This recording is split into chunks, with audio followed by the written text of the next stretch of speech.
નમસ્કાર મિત્રો, ફરી એકવાર હાર્દિક સ્વાગત છે મિત્રો તમારું આ અમારા આજના નવા વિડીયોમાં। અમાવાસ્યાના દિવસે આ એક વસ્તુ જરૂર ખાવી જોઈએ। તો મિત્રો ગમે તે થઈ જાય પણ આ વખતે 25 જૂન 2025 અને બુધવારના દિવસે એટલે કે જેઠ વદ મહિનાની અમાવાસ્યાના દિવસે અમે તમને એક ખાસ વસ્તુ વિશે જણાવવા જઈ રહ્યા છીએ।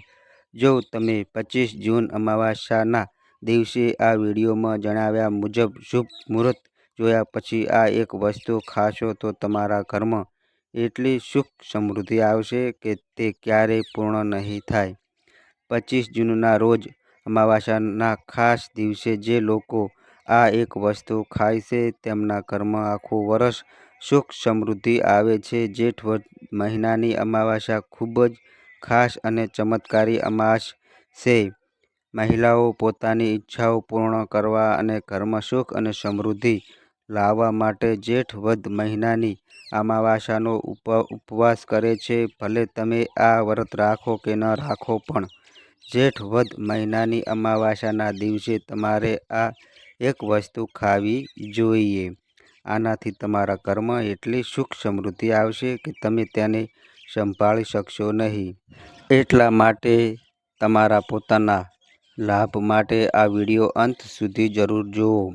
ઘણા લોકો એવા હોય છે કે જે વિડીયોને વચ્ચેથી કાપીને જુએ છે અને અધૂરો છોડીને જતા રહે છે અને પછી આવા વ્યક્તિ જીવનમાં ક્યારેય સફળતા મેળવી શકતા નથી।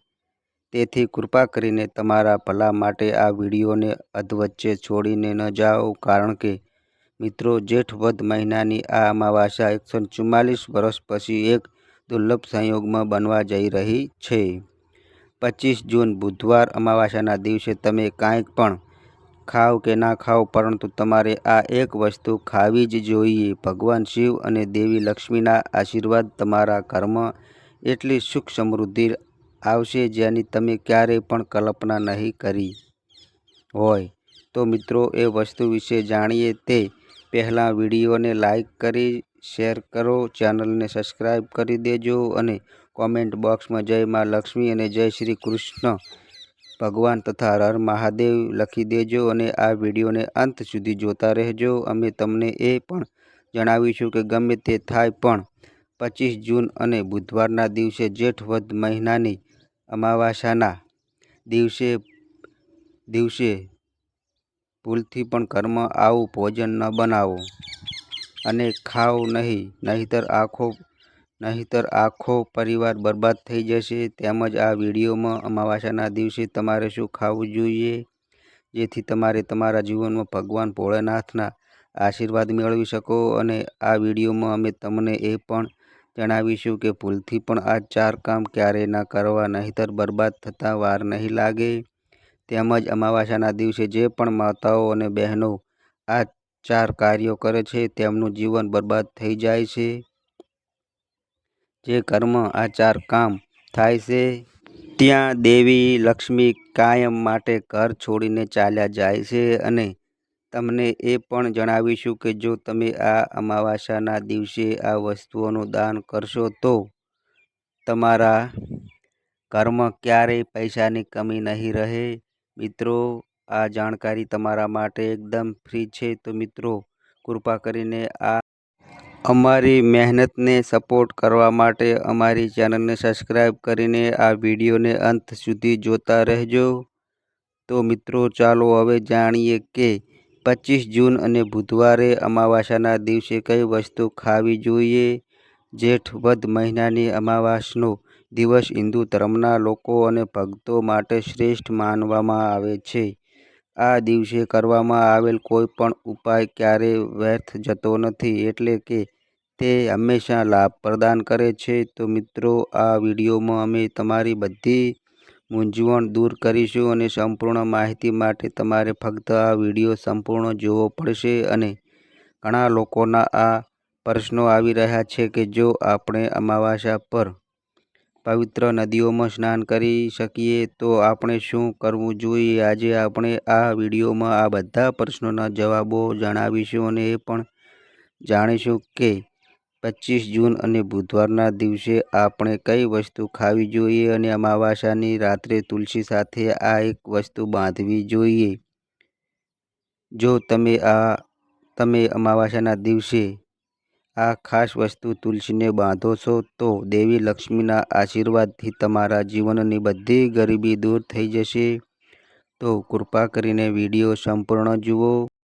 જેઠ વદ મહિનાની અમાસનો પવિત્ર દિવસ વર્ષ 2025માં બુધવારે 25 જૂનના રોજ ઉજવવામાં આવશે. આ દિવસે ભક્તો પવિત્ર નદીઓમાં સ્નાન કરે છે અને દાન વગેરે કરે છે. આ પ્રસંગે પૂર્વજો માટે તર્પણ, પિંડદાન અને શ્રાદ્ધ જેવી ધાર્મિક વિધિ પણ કરવામાં આવે છે. જેઠ વદ મહિનાની અમાવાસ્યામાં સ્નાન અને દાન કરવું વિશેષ મહત્વ છે, જેનાથી ભગવાન વિષ્ણુનો આશીર્વાદ મળે છે. ધાર્મિક પરંપરાઓ અનુસાર આ દિવસે પૂર્વજો માટે દીવા પ્રગટાવવાનો નિયમ છે. પૂર્વજો માટે દીવો પ્રગટાવવો ધાર્મિક દ્રષ્ટિકોણથી ખૂબ જ શુભ માનવામાં આવે છે. આ વિધિ તેમના આત્માની શાંતિ માટે અને તેમના વંશજોને તેમના આશીર્વાદ મળે તે માટે જરૂરી છે. સૌ પ્રથમ તો ચાલો તમને જણાવીએ કે અમાવાસ્યાની સાચી તારીખ અને સમય શું છે. પછી અમે તમને વારાફરતી આ બધી માહિતી જણાવીશું અને એ પણ જણાવીશું કે જેઠ વદ મહિનાની અમાવાસ્યાના દિવસે આપણે કઈ વસ્તુઓ ખાવી જોઈએ અને અમે તમને એ પણ જણાવીશું કે આ અમાવાસ્યાના દિવસે આ એક વસ્તુ ભૂલથી પણ ન ખાવી જોઈએ. જો તમે જેઠ વદ મહિનાની અમાવાસ્યાના દિવસે ભૂલથી પણ આ વસ્તુ ખાઈ લો છો તો તમારા ઘરમાં કાળનો વાસ થઈ શકે છે. તો ભૂલથી પણ આવું કામ ન કરો અને કોઈ પણ મુશ્કેલી આવે તે પહેલાં તમારે આખો વિડીયો જોવો જ જોઈએ.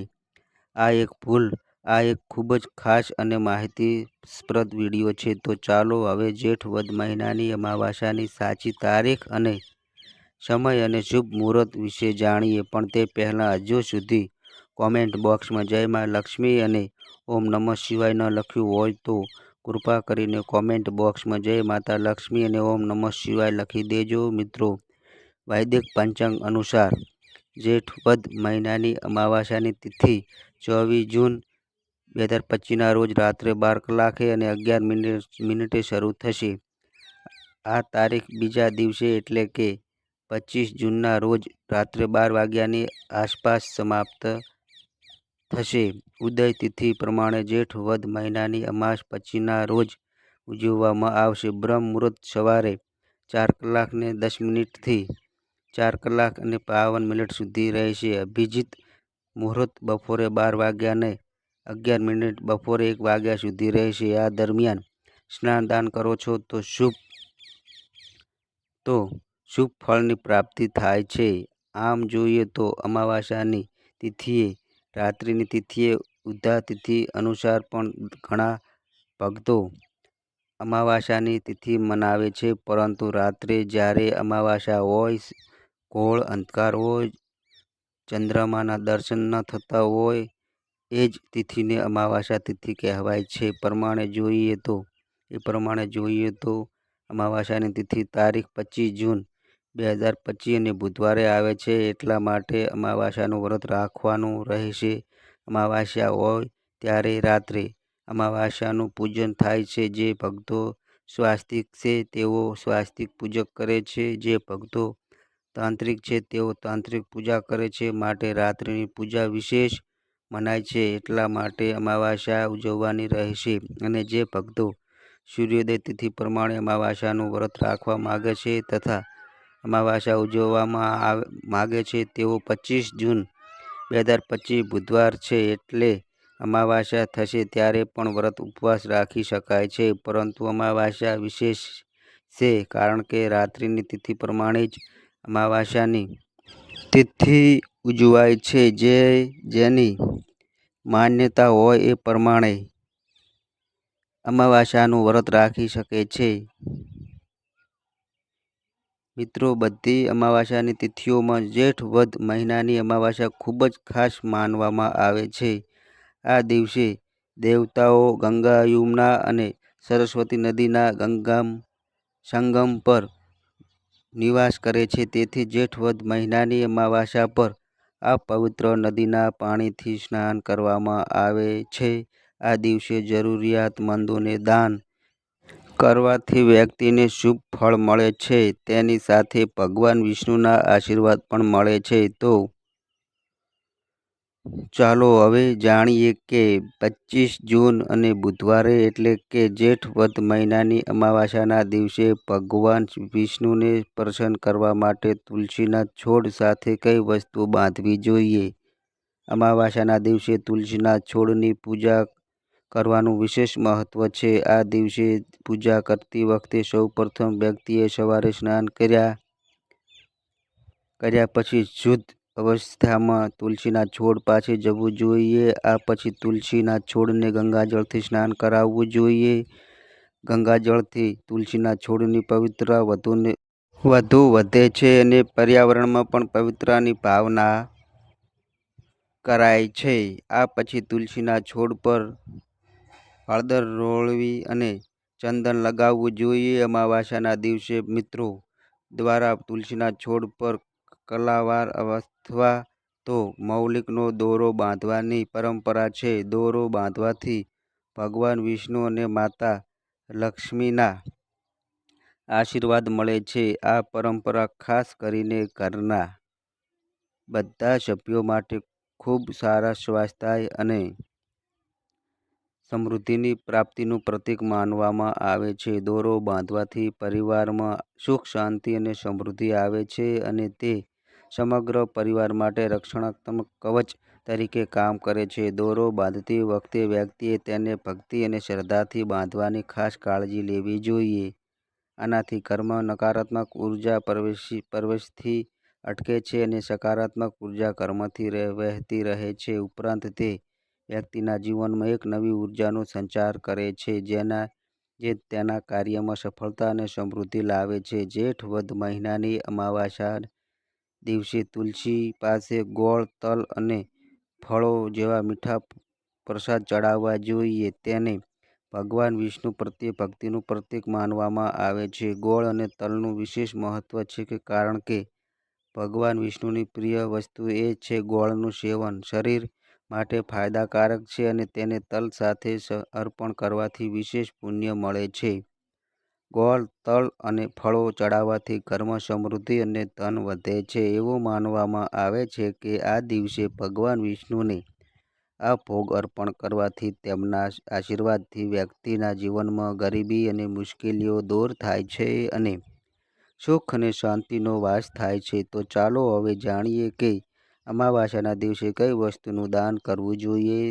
તેમાં સૌથી પહેલી વસ્તુ છે ચોખાનું દાન. ધાર્મિક માન્યતા અનુસાર અમાવાસ્યાના દિવસે ચોખાનું દાન કરવું શુભ માનવામાં આવે છે કે ચોખાનું દાન કરવાથી ઘરમાં સમૃદ્ધિ આવે છે અને જે વ્યક્તિ તેનું દાન કરે છે તેના જીવનમાં સુખ અને સમૃદ્ધિ આવે છે. આ ઉપરાંત ચોખાનું દાન કરવાથી સૌભાગ્ય મળે છે અને તે પાપોનો નાશ કરવામાં પણ મદદરૂપ માનવામાં આવે છે. ધાર્મિક દ્રષ્ટિકોણથી ચોખાનું દાન કરવું એ ભગવાનની સેવાનું એક સ્વરૂપ છે અને તે વ્યક્તિના જીવનમાં સકારાત્મક પરિવર્તન લાવી શકાય છે. બીજી વાત એ છે કે સફેદ તલનું દાન. અમાવાસ્યાના દિવસે સફેદ તલનું દાન કરવું પણ એક મહત્વપૂર્ણ ધાર્મિક કાર્ય માનવામાં આવે છે. તલનું દાન કરવું એ ખૂબ જ જૂની પરંપરા છે. સફેદ તલનું દાન કરવાથી વ્યક્તિને ભગવાન વિષ્ણુનો આશીર્વાદ મળે છે. એવું કહેવાય છે કે ભગવાન વિષ્ણુ સફેદ તલથી પ્રસન્ન થાય છે અને જે લોકો તલનું દાન કરે છે તેમના જીવનમાં ભગવાનના આશીર્વાદ રહે છે. સફેદ તલનું દાન કરવાથી શારીરિક અને માનસિક શાંતિ પણ મળે છે. ઉપરાંત પાપોનો નાશ અને પુણ્ય પ્રાપ્તિ મદદ કરે છે. ખાસ કરીને તલનું દાન જીવનમાં સુખ, શાંતિ, સમૃદ્ધિ અને આંતરિક સંતોષની લાગણી લાવે છે. આ ઉપરાંત તલનું દાન કરવાથી વ્યક્તિને સ્વાસ્થ્ય લાભ અને સમૃદ્ધિ મળે છે. મિત્રો હવે આપણે જાણીએ અમાવાસ્યાના દિવસે કઈ વસ્તુનું સેવન ન કરવું જોઈએ જેથી તમારી ભક્તિ સંપૂર્ણ શુદ્ધ રહે અને પૂર્વજોના આશીર્વાદ મેળવવામાં કોઈ અવરોધ ન આવે. પહેલી વસ્તુ છે માંસાહારી ખોરાકનો ઉપયોગ. પહેલો અને મુખ્ય નિયમ એ છે કે માંસાહારી ખોરાક ટાળવો. જેઠ વદ અમાવાસ્યાના દિવસે માંસાહારી ખોરાક ખાવાની સંપૂર્ણ મનાઈ છે. ધાર્મિક દ્રષ્ટિકોણથી માંસાહારી ખોરાક માત્ર શારીરિક રીતે જ આરોગ્ય માનવામાં આવતું નથી, પરંતુ તે તમારી આધ્યાત્મિક પ્રગતિને પણ અવરોધે છે. માંસાહારી ખોરાક ખાવાથી શરીરમાં તામસિક ગુણો વધે છે, જે માનસિક શાંતિ અને અસંતુલનને પણ અસર કરે છે. આપણા શાસ્ત્રોમાં કહેવાય છે કે માંસાહારી ખોરાક શરીર અને મનમાં રજો અને તમો ગુણોમાં અવરોધો કરે છે, જે ભક્ત માર્ગોમાં અવરોધો ઊભા કરે છે. તેથી આ દિવસે માંસાહારી ખોરાક જેવા કંઈ ઈંડા, માછલી, ચિકન કે કોઈ પણ પ્રકારનું માંસ ન ખાવું જોઈએ. આ દિવસે તમારે શુદ્ધ અને સ્વાસ્થ્યિક ખોરાક ખાવો જોઈએ, જેમ કે તાજા ફળો, રોટલી, ખીચડી વગેરે, જે તમારા શરીર અને મન બંને શુદ્ધ રાખે. આ ઉપવાસ હેતુ સાથે સંપૂર્ણ રીતે મેળ ખાય છે અને ભગવાન વિષ્ણુની કૃપા પ્રાપ્ત કરવામાં મદદ કરે છે. મિત્રો, આ દિવસે બીજી અને સૌથી મહત્વપૂર્ણ વસ્તુ એ છે જે આપણાથી દૂર રાખવી જોઈએ તે છે નશાકારક પદાર્થો. જેઠ વદ અમાવાસ્યાના દિવસે દારૂ, તમાકુ, ગુટખા, નશીલા પદાર્થો વગેરેનું સેવન ટાળવું જોઈએ. નશીલા પદાર્થો માનસિક અને શારીરિક સ્વાસ્થ્ય માટે હાનિકારક છે અને ઉપવાસના પવિત્ર હેતુને પણ બગાડી શકે છે. ધાર્મિક દ્રષ્ટિકોણથી નશાકારક પદાર્થો શરીર અને મનમાં અશુદ્ધિ પેદા કરે છે, તમારા ઉપવાસ અને ભક્તિની શક્તિઓનો નાશ કરી શકે છે. આપણા શાસ્ત્રોમાં સ્પષ્ટપણે કહેવામાં આવ્યું છે કે નશીલા પદાર્થનું સેવન ભક્તિની શુદ્ધતાને અસર કરે છે. નશાને કારણે માનસિક સ્થિતિ વિકૃત થઈ શકે છે, જેના કારણે તમારી પૂજા અને ઉપવાસની અસર ઓછી થાય છે. તેથી આ દિવસે કોઈ પણ પ્રકારનો નશો ટાળવો જોઈએ, જેથી તમારી ભક્તિ શુદ્ધ રહે. નશાથી દૂર રહીને તમે તમારા મન અને શરીરને શુદ્ધ કરી શકો છો, ભગવાન વિષ્ણુના આશીર્વાદ મેળવી શકો છો. મિત્રો, હવે આપણે ત્રીજી વસ્તુ વિશે વાત કરીએ જે આ દિવસે પ્રતિબંધ છે. આ દિવસે ખાટા પદાર્થો, ખાટા ખોરાક જેમ કે કેરી, આંબલી, દહીં અને ખાટા ફળો વગેરેનું સેવન ન કરવું જોઈએ. ધાર્મિક દ્રષ્ટિકોણથી ખાટા ખોરાકથી તામસિક ગુણો વધે છે, માનસિક સ્થિતિ પર નકારાત્મક અસર કરે છે. ખાટા ખોરાક શરીરમાં નકારાત્મક ઉર્જાનો સંચાર કરે છે, જે તમારા ઉપવાસ હેતુને વિરુદ્ધ છે. જ્યારે તમે ખાટા ખોરાકનું સેવન કરો છો, ત્યારે તે તમારા મનને અશાંત કરે છે, જે પૂજા અને ભક્તિમાં વિક્ષેપ ઉત્પન્ન કરી શકે છે. આ ઉપરાંત, ખાટા ખોરાક શરીરના ઉર્જા સ્તરને પણ અસંતુલિત કરી શકે છે. તેથી આ દિવસે ખાટા ખોરાકથી દૂર રહેવું જોઈએ. જો તમને તાજગી અને સ્વાદ જોઈતો હોય તો તમે કેળા, સફરજન અથવા તો નાળિયેર જેવા હળવા મીઠા ફળોનું સેવન કરી શકો છો. આ ફળો ફક્ત સ્વાદિષ્ટ નથી પણ તમારા શરીર અને મનને શાંતિ પણ આપે છે. હવે આપણે ચોથી વસ્તુ વિશે વાત કરીએ. આ વસ્તુ છે ખાંડ અને મીઠાઈનું સેવન. આ દિવસે વધુ પડતી મીઠાઈઓ અને ખાંડવાળી વસ્તુઓનું સેવન ન કરવું જોઈએ. ખાંડનું વધુ પડતું સેવન શરીરમાં રાષ્ટ્રીય અને તામસિક ગુણોમાં વધારો કરે છે, જે ઉપવાસના હેતુને વિરુદ્ધ છે અને ઉપવાસને સંતુલિત રાખવામાં મુશ્કેલી ઊભી કરી શકે છે. આ દિવસે કેળા, સફરજન અને નાળિયેર વગેરે જેવા હળવા મીઠા ફળોનું સેવન કરી શકાય છે, જે શરીર માટે ફાયદાકારક છે અને માનસિક શાંતિ જાળવી રાખે છે. મીઠાને બદલે તાજા ફળો અને હળવો સ્વાસ્થ્યિક ખોરાક ખાઈને તમે તમારી ભક્તિને શુદ્ધ અને સ્થિર રાખી શકો છો. મિત્રો, હવે પાંચમી અને છેલ્લી મહત્વની વાત છે ડુંગળી અને લસણનું સેવન. અમાવાસ્યાના દિવસે ડુંગળી અને લસણનું સેવન ન કરવું જોઈએ. તમે તામસિક ગુણોથી ભરપૂર માનવામાં આવે છે જે તમારા માનસિક સંતુલનને અસર કરી શકે છે.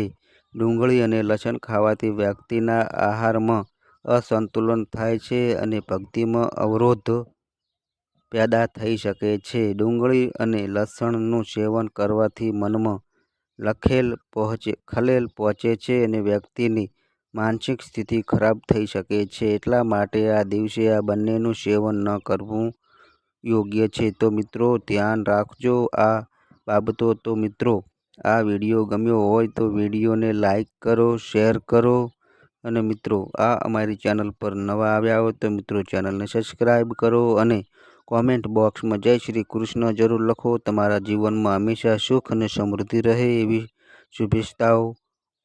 શુભેચ્છાઓ છે. તો બસ મિત્રો આજે આટલું. ફરી મળીએ એક નવા વિડીયો સાથે. ત્યાં સુધી બધાય મિત્રોને હર હર મહાદેવ.